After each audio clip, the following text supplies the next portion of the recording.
Calcium and magnesium.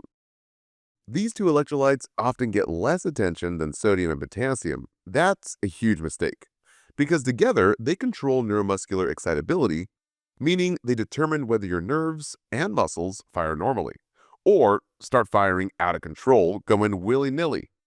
That's when we see crazy signs and symptoms like tetany, seizures, and dangerous cardiac rhythms.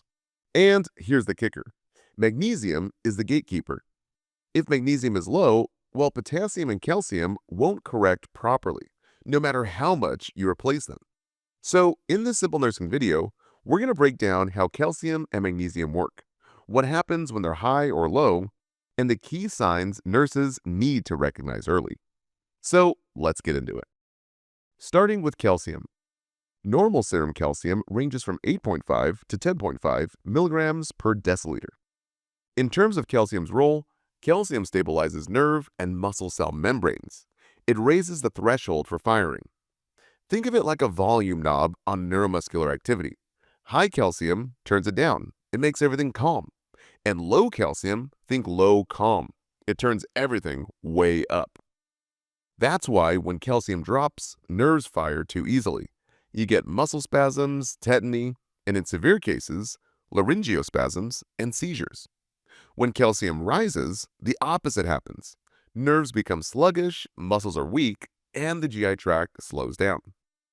Now, a quick way to remember this is bones, stones, groans, and psych moans. That's the hypercalcemia classic presentation. Bones hurt, kidney stones, abdominal groaning, and confusion or psychiatric symptoms. Now let's talk about calcium and phosphate. These guys have an inverse relationship in the blood. When one goes up, well, the other one goes down. PTH, the parathyroid hormone, raises serum calcium by pulling it from the bone, increasing absorption in the gut, and activating vitamin D. It also lowers phosphate. Now, calcitonin does the opposite. It lowers serum calcium by pushing it back into the bone. That's why we say calcitonin, we put a ton of calcium back into the bone. This system matters clinically because patients with chronic kidney disease lose the ability to activate vitamin D. So calcium absorption drops and phosphate builds up. Low calcium and high phosphate. These patients get hypocalcemia, that low calcium, even when they're eating normally. You also see hypocalcemia in patients after thyroid or parathyroid surgery, but only if the parathyroid glands are accidentally removed. Now for hypocalcemia symptoms, that low calcium, these are always top tested. Use the memory trick CATS. C for convulsions, so seizures from excessive neural firing. A is for arrhythmias. Calcium affects cardiac conduction, and low calcium can cause prolonged QT intervals. T is for tetany. This is involuntary muscle contractions. I call tetany as twerking. It makes all your muscles contract involuntarily, kind of like twerking. Now, the two classic physical exam signs here, and I'd be sure to write this down. Chvostek sign is when tapping the face nerve just in front of the ear and the facial muscles twitch. So think C for Chvostek's as C for a cheeky smile. And Trousseau sign is when we inflate a blood pressure cuff above systolic pressure for 3 minutes, and the hand goes into carpal spasm. So for Trousseau's, think twerking of the arm. Both are classic signs of neuromuscular irritability with hypocalcemia. Think low calcium, low calm. And the last letter is S for spasms and stridor, specifically laryngeal spasm. Now this guy is a respiratory emergency and a big key point on your exams. If you have a patient that is hypocalcemic with that low calcium and they suddenly get a stridor, well, that is a medical emergency. Now let's talk about magnesium. The normal range is 1.5 to 2.5 milliequivalents per liter. Magnesium's role is that it activates hundreds of enzyme systems, stabilizes cell membranes, and critically, it regulates the channels that allow potassium and calcium to move in and out of the cells. Now here's the clinical tip that you need to write down and lock in.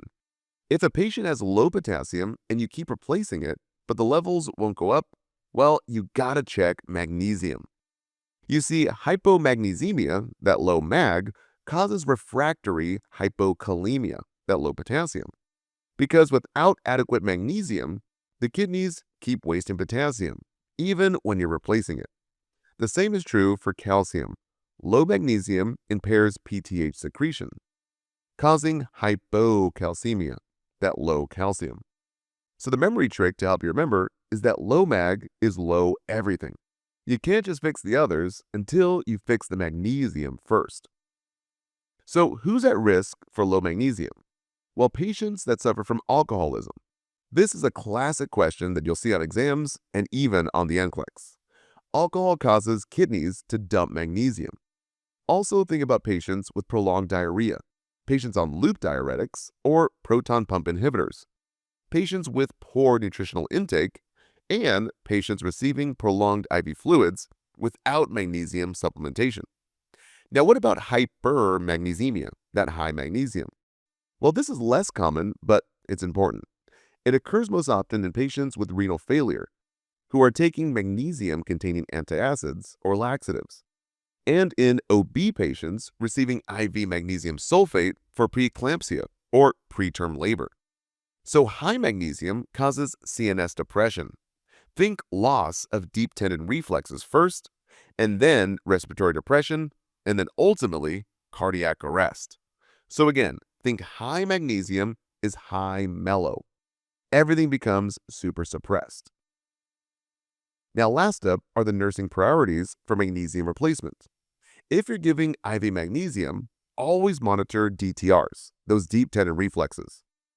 The absence of the patellar reflex, that knee jerk, is the first sign of toxicity and means that we must stop the infusion. We must also monitor the respiratory rate continually. Remember, respiratory depression comes before cardiac arrest. So you should have calcium gluconate at bedside as it's the antidote to magnesium toxicity. So be sure to write that down. Calcium gluconate is the antidote to mag toxicity. Now, oral magnesium can also cause diarrhea, so it's important to educate your patients about this. Dietary sources of magnesium include nuts, seeds, whole grains, and leafy greens. So, for a quick recap, calcium normally runs about 8.5 to 10.5, and its job is to stabilize nerves and muscles. Low calcium? Well, think cats. C for convulsions, A for arrhythmias, T for tetany, and then S for spasms and stridor. And remember your bedside signs, Chvostek and Trousseau's. These are always top tested on exams. Calcium and phosphate move in opposite directions, and the parathyroid hormone, that PTH, raises calcium when levels drop.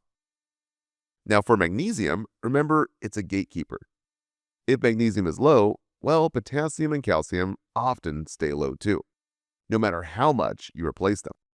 So remember, always replace magnesium first. And whenever you're given IV magnesium, always monitor reflexes and breathing, because too much magnesium is too much mellow. It can suppress the nervous system and even the respiratory tract, as well as the heart. All right, so now you understand sodium, potassium, calcium, and magnesium individually. It's time to put them all together. The next video in our series, Clinical Reasoning with Electrolytes. This is where we walk through real patient scenarios and show you how to analyze electrolyte labs like a real nurse. And that one is exclusive to our Simple Nursing members. So if you want to unlock it, click the link right up here at the top right of your screen and head over to simplenursing.com right now. That's where you get full access to our full video series, plus deeper breakdowns and practice questions that help you actually apply this. I'll see you there.